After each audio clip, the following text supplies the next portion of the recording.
one of them, a really good friend of mine, one of my board advisors, if I can say, a fellow called Miles McHugh in Oranmore. And I was going through a tough time, and he sent me this poem. People are often unreasonable, illogical, and self-centered. Forgive them anyway. If you are kind, people may accuse you of selfish, ulterior motives. Be kind anyway. If you are successful, you will win some false friends and some true enemies. Succeed anyway. And if you're honest and frank, people may cheat you. Be honest and frank anyway. What you spend years building, somebody could destroy overnight. Build anyway. If you find serenity and happiness, they may be jealous. Be happy anyway.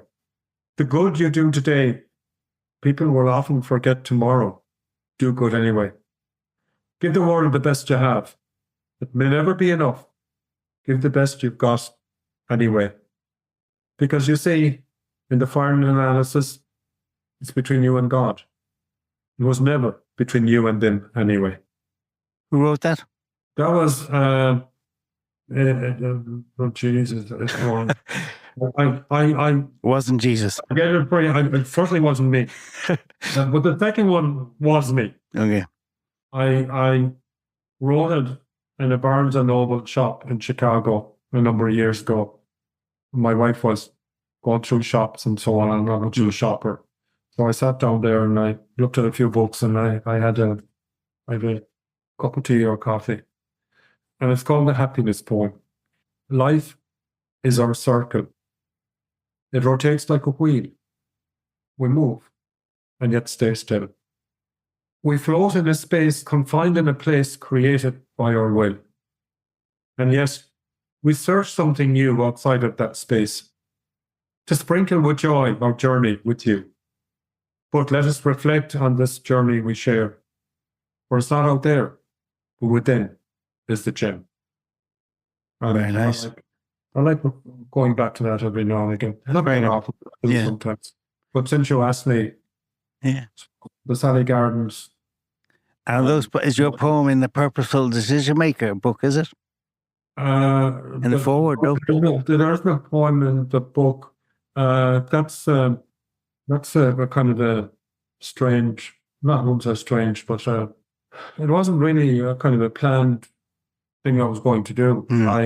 One day, there's a very good guy called Enda McNulty, who I suppose I would have mentored him back in the day. Mr. Motivational guy. Exactly. Yeah. And Enda, motivational person, very passionate, very committed. And Enda was the performance psychology coach for the Irish rugby team. Correct, yeah.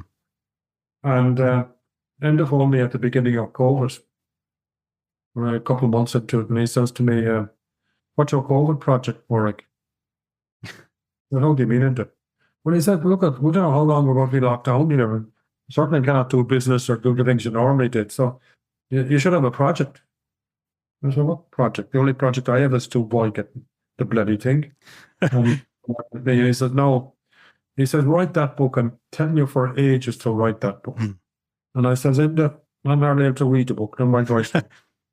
So he said to me, he said, look, there's a writing coach that he has used.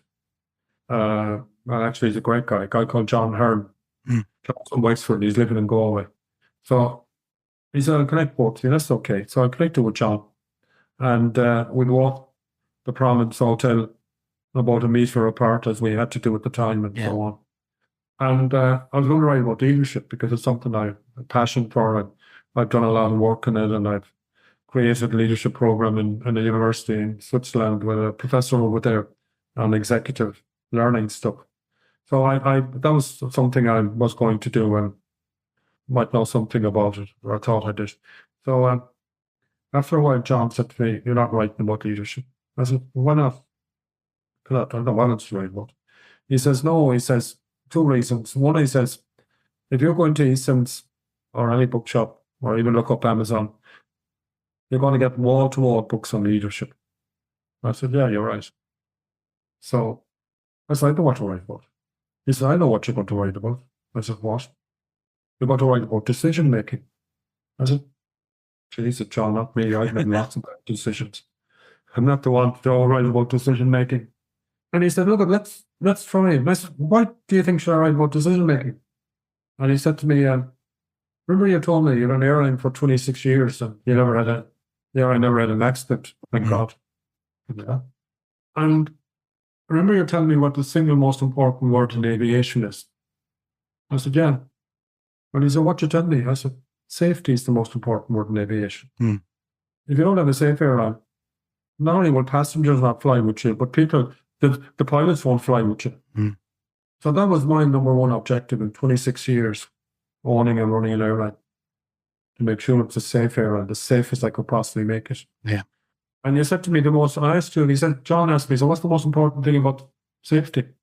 I said, the most important thing about safety is decision making.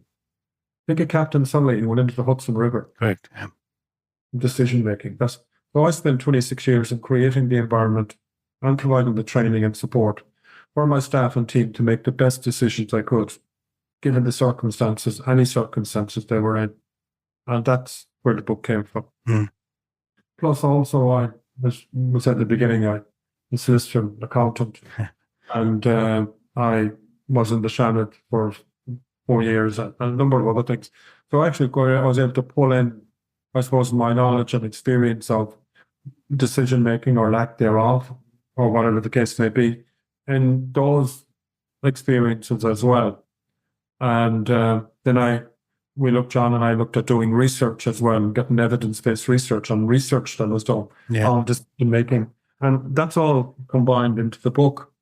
And the purpose, that's why I call it purposeful decision making, making a decision. What's the purpose behind it? Correct. And also for me, Ross, the purpose also of reading the book is I want people to actually go through the process of it and how they internalize it, what they see in the book, to help them make better decisions. So it's kind of really a kind of it's for me, it's a workbook. It's not about me, even though the stories I tell are, because that's the stuff I know. Yeah. But it's really about how the person can do it. And I'm going to read a text. This person, I don't know them. I've never met them as such. And this is a text that was sent to me last Sunday. Hi, Pádraig. I won't mention the person's name. I hope you don't mind me messaging privately. I just wanted to say that I finished your book today.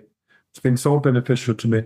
I'm making some big decisions with one of my businesses at the moment, and it's made everything very clear for me. And even just hearing parts of your own story within the book has been really inspiring. So thank you so much. I'm looking forward to the next book you release. I don't think you should stop. Now, that's what it's about. That sounds great. I better read it myself then. Jesus, how did I put this into me? We hadn't read it. Oh my God. I left it to the end to tell you, break the news. Oh, Jesus. There goes my friend. Oh, sorry. No, you tell me.